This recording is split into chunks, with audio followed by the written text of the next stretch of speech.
The Shore. All right. It's an extremely raw track about breaking free from a toxic relationship, right? So I interviewed you at the Blue Bloods in the Round backstage, got a little bit of background on it, and dude, it's deep.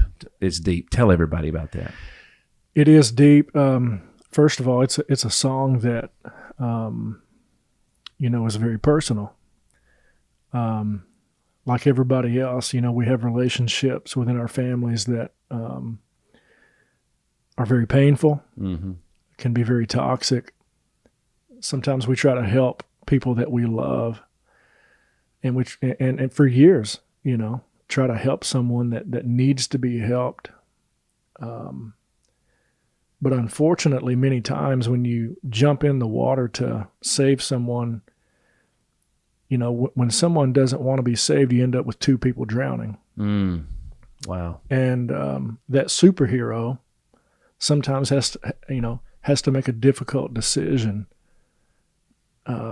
Their heart may want to save everybody else, but sometimes you have to make the difficult decision to save yourself. And that's what this song is about. And when you say it's deep, that's the truth that hits people so deeply, because so many people don't think about saving their self. Yeah, that's right. Because they love others so much. They love their family so much. They love the person in this relationship so much that they don't realize that something drastic needs to happen for them. They're thinking about the major change that needs to take place for the other person. Yeah. But so many times we miss the truth that a major change needs to take place for us. And so that's the truth that has hit people so deep all across the world through The Shore. It's crazy too. You're right. And even as, growing up in the South, I literally grew up 5 minutes from where we're sitting today, which is crazy.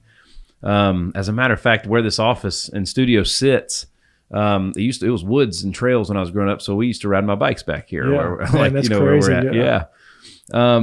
But you're always taught to do unto others first, take care of others and all those things. And it was almost selfish if you look to yourself first. Sure. But as I got older and I learned, it's funny when you're on an airplane and they say if something happens, you got to put the oxygen mask on yourself first. Yeah, that's great. You can't help anybody else passed out on the floor. Absolutely. So basically, like, you have to have a certain health to be able to help somebody else. If you're too sick to help somebody, you can't do it, right? Absolutely. And I think that truth has set so many people free. We've gotten messages from people from every country on earth. Yeah. Literally every country saying, this song saved my life. And really, what it did was just wake them up to save themselves. So many people have said this changed everything for me. In 3 minutes. Yeah. My life completely changed because I saw something that I'd never seen before. Wow. And it's one of those things, once you see it, you can't unsee it, you know? And so in a world where self-care is untaught, yeah, in a world where self-care, like you said, seems selfish, yeah, for a song to hit you right between the eyes in 3 minutes like this, to say, hey, man, wake up, save yourself, take care of you. It really rocks people's world, because it's almost like a new message. Yeah. And it's almost like the opposite message of what's kind of programmed in us sometimes. It's funny when you mentioned that, I literally like the first line of the song from title track from Beauty and the Beast comes in. It's a tale as old as time, right? Yeah. It's going to be 100 years from now. Same struggles, I'm sure, It is. One of my fans said something that really stuck with me. She said, your music is multi-generational. And, she was like 70 years old. Her 50-year-old kids are being impacted by the music, and her 20-year-old grandchildren are being impacted by the music. Jeez.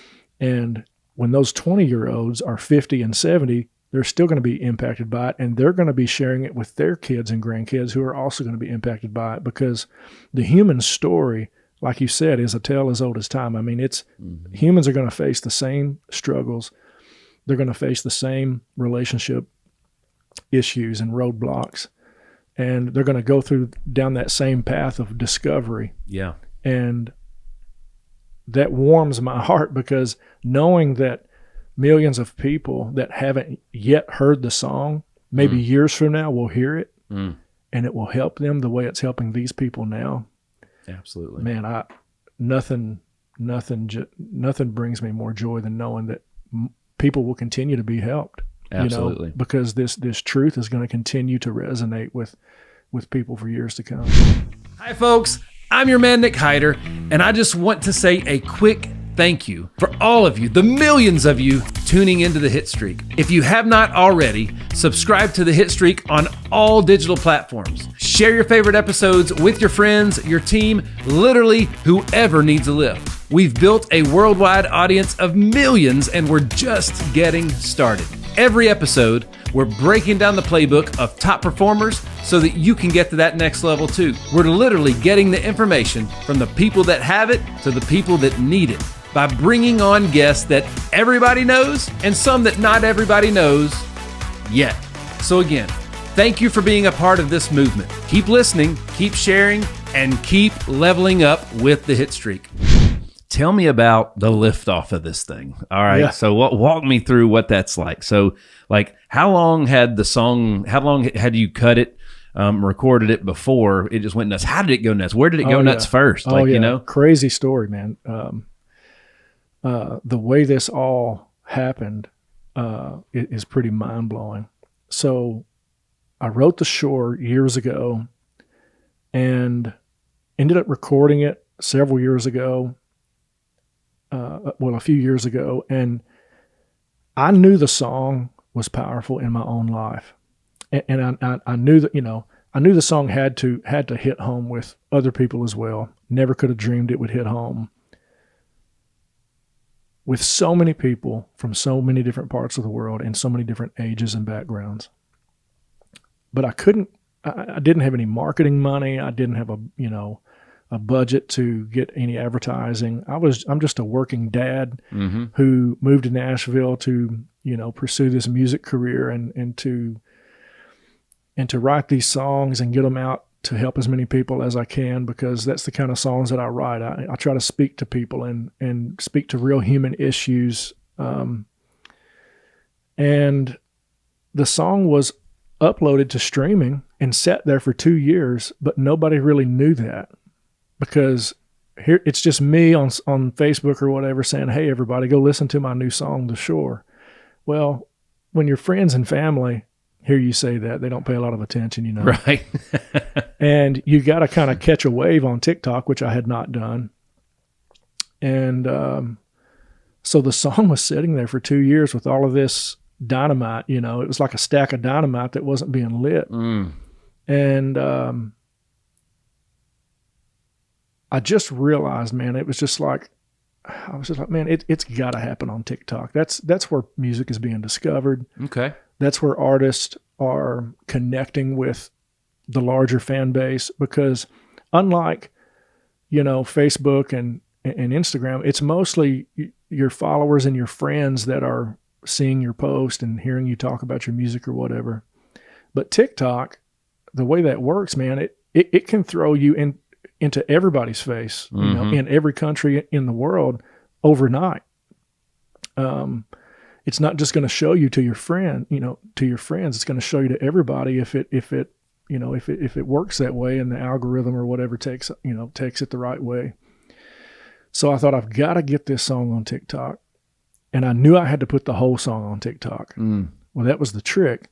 You can only use a short clip of songs on TikTok, right?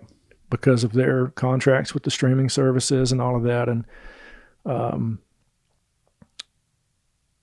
so I decided to, and I could have done this differently. I didn't realize it at the time, but I decided to take the song completely off of streaming. Okay. So that there was no conflict. Damn, that's smart. Now listen, I'm talking within a 24-hour period, this idea happened, and I posted on TikTok. I thought, I'm going to take it off of streaming. As soon as it was off of streaming, I went to my teenage daughter and I said, hey, come out to the backyard and record me on this iPhone. It was a cold December day. Okay. We walked outside in the backyard. She hit record while the song played, and I sang the song. Simple music video shot on an iPhone in my backyard. Wow. On a cold December day. Very little editing. I just put the lyrics kind of on the screen, with the music video.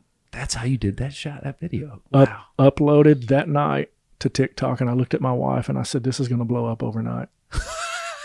And, wow. And she was, she's always been a believer, but when I said that, yeah, she didn't know how to react to that, It was just me being a very optimistic, I believe type of mentality. Good for you. And man. Of course I had no idea, but we uploaded it to TikTok that night, and it was instant. I mean, the views and the comments just started exploding under this video. Wow, dude. And it quickly, and at that point I had like 600 followers on TikTok. Yeah. And I told my wife and kids, I was like, man, when this hits 10,000 views, I think I'm going to cry, because I'd never had, I'm seeing thousands of views instantly. Yeah. Next thing I know, it hit 1 million views. Holy cow. I mean, just like that. And yeah. Then it hit 2 million, 3 million, it kept going. And, but more than the views, man, were the amount of engagement that was happening. Mm-hmm. The messages that started coming in instantly from all parts of the world. Man, I sat there on my phone for 2 weeks, day and night, reading everything people was sending and commenting and sending messages. Incredible. And dude, I can't tell you how many tears streamed down my face over a 2-week period of time when all I did was read comments. Wow. And read messages under the Shore music video. And lives were being saved, lives were being changed. People were literally on the threshold of suicide that were messaging me and saying, hey, I heard this song just in time. I was about to end it all, and this song completely turned me around, and I want to live again. One of the most amazing stories that came in, man, it just rocked my world, man. This lady messaged me, and she said, Matt, I hope you get this message. She said, a couple of days ago, I was sitting on my balcony at my apartment with enough pills to end my life. No way. 2 glasses of water sitting in front of me. No way. She said, my husband had passed away 5 years prior. Oh my gosh. She said, I have struggled ever since. She said, I've really struggled to carry on. Wow. And I just got to the point where I couldn't, and I wanted to just end it. So there I was sitting on my balcony with these pills, enough to end my life, these 2 glasses of water, tears streaming down my face. She said, and all of a sudden, my neighbors above me are on their balcony and they start blasting music.